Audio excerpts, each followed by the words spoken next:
warahmatullahi wabarakatuh.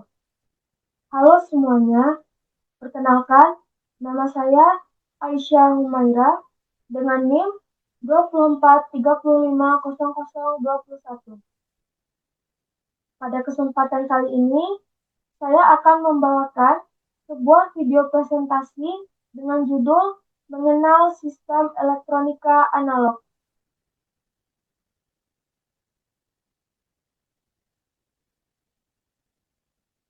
Mungkin sebagian besar dari kita sering mendengar istilah analog dan digital, tetapi masih sering bingung, apa sih sebenarnya bedanya dan kenapa di zaman yang serba digital seperti sekarang ini, sistem analog masih tetap digunakan di berbagai perangkat.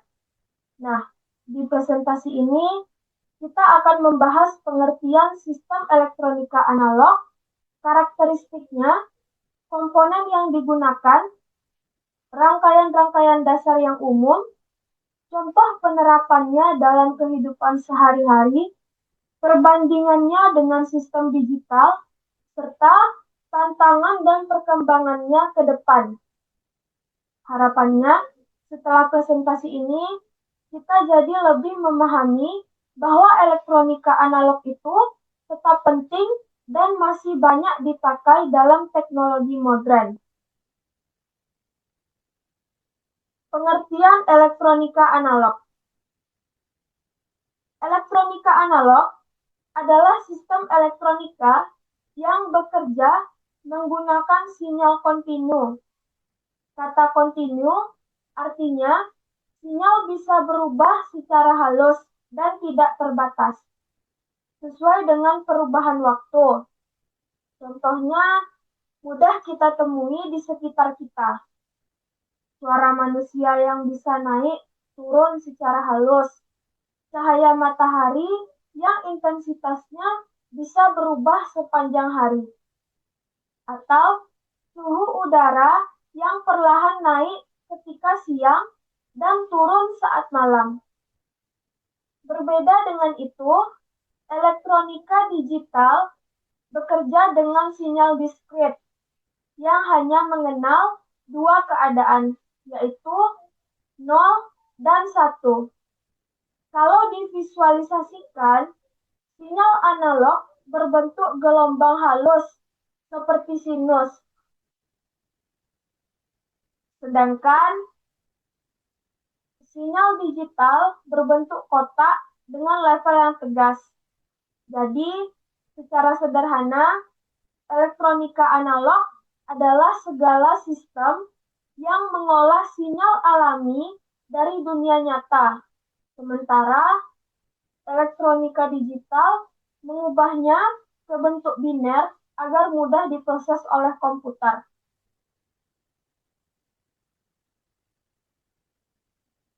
Karakteristik sistem elektronika analog. Sekarang, mari kita lihat karakteristik utama dari sistem elektronika analog. Yang pertama, sinyal analog bersifat kontinu. Nilainya bisa berapa saja, bukan hanya 0 atau 1. Inilah yang membuatnya sangat cocok untuk mewakili fenomena alam. Yang kedua, sistem analog rentan terhadap noise atau gangguan. Misalnya, saat kita mendengarkan radio analog, sering terdengar desisan atau suara-suara tambahan yang tidak kita inginkan. Itu terjadi karena sinyal radio mudah dipengaruhi oleh gangguan dari luar. Ketiga, sistem analog bisa linier atau non-linier. Pada sistem linier, output berbanding lurus dengan input, sehingga hasilnya akurat. Tetapi, pada sistem non-linier, kadang terjadi distorsi, sehingga output tidak sama dengan input. Distorsi ini misalnya bisa kita dengar ketika amplifier murahan dipakai terlalu keras, maka suaranya akan jadi pecah.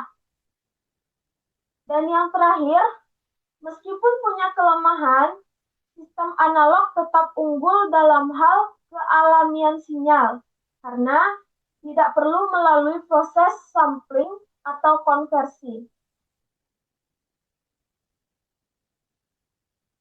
Komponen dasar elektronika analog.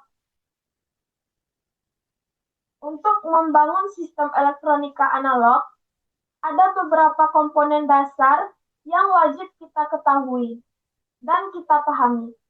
Yang pertama adalah resistor. Resistor berfungsi untuk membatasi arus dan membagi tegangan.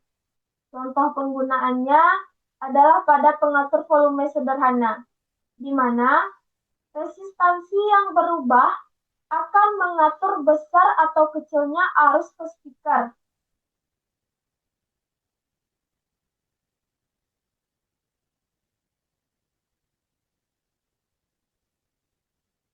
Yang kedua adalah dioda.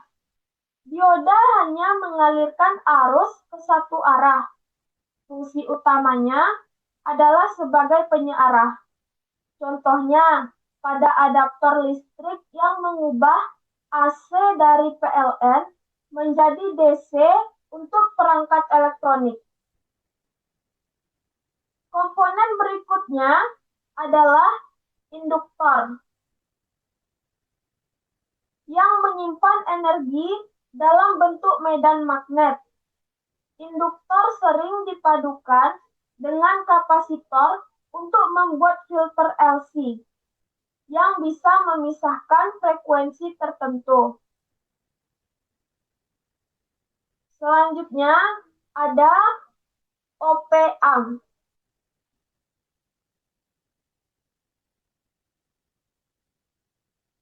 Atau operasional amplifier. Ini adalah salah satu komponen analog yang paling penting karena fleksibel. Op-amp bisa digunakan sebagai penguat, filter aktif, pengubah sinyal, bahkan pembuat osilator. Yang keempat adalah kapasitor. Kapasitor bisa menyimpan energi dalam bentuk muatan listrik dan bisa melepasnya kembali.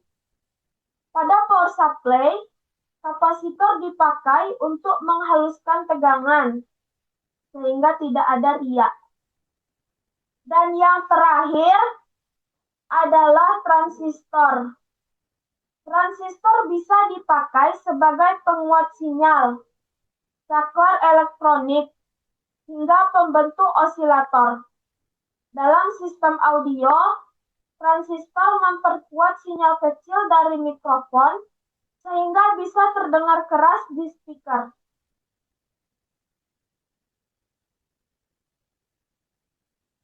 Selanjutnya, rangkaian elektronika analog. Dengan komponen-komponen tadi, kita bisa merancang berbagai rangkaian analog. Contoh pertama adalah penguat atau amplifier. Ada penguat tegangan, penguat daya, penguat arus, dan jenis-jenis lain seperti inverting dan non-inverting amplifier. Hampir semua perangkat audio, mulai dari headset, speaker, hingga sound system besar, memakai rangkaian penguat. Contoh kedua adalah penyearah atau rectifier. Ada penyearah setengah gelombang yang hanya melewatkan separuh sinyal AC dan penyearah gelombang penuh yang melewatkan kedua gelombang.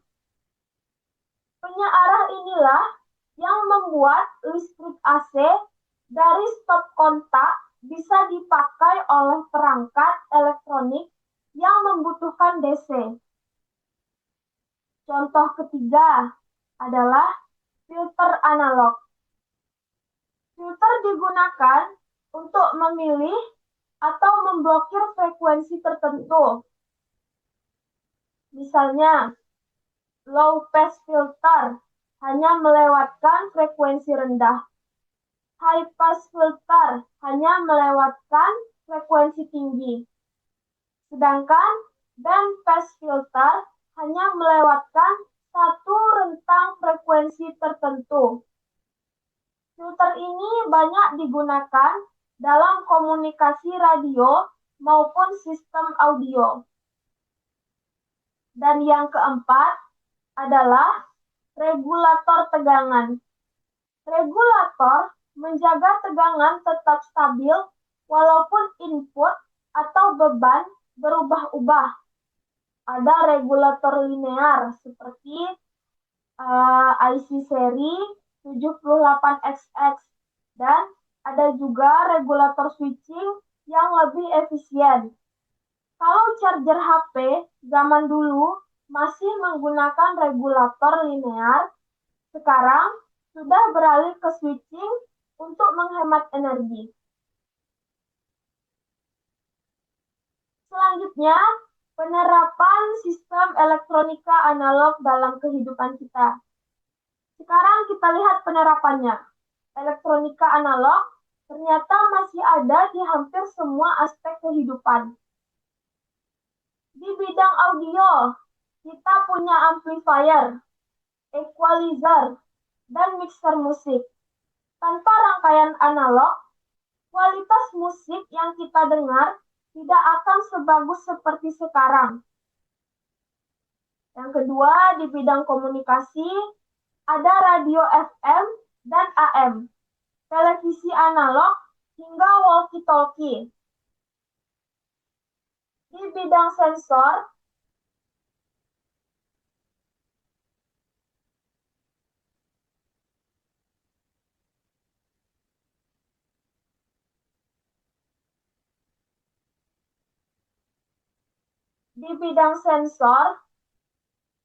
ada sensor suhu, sensor cahaya, dan sensor suara yang semuanya bekerja dengan sinyal analog.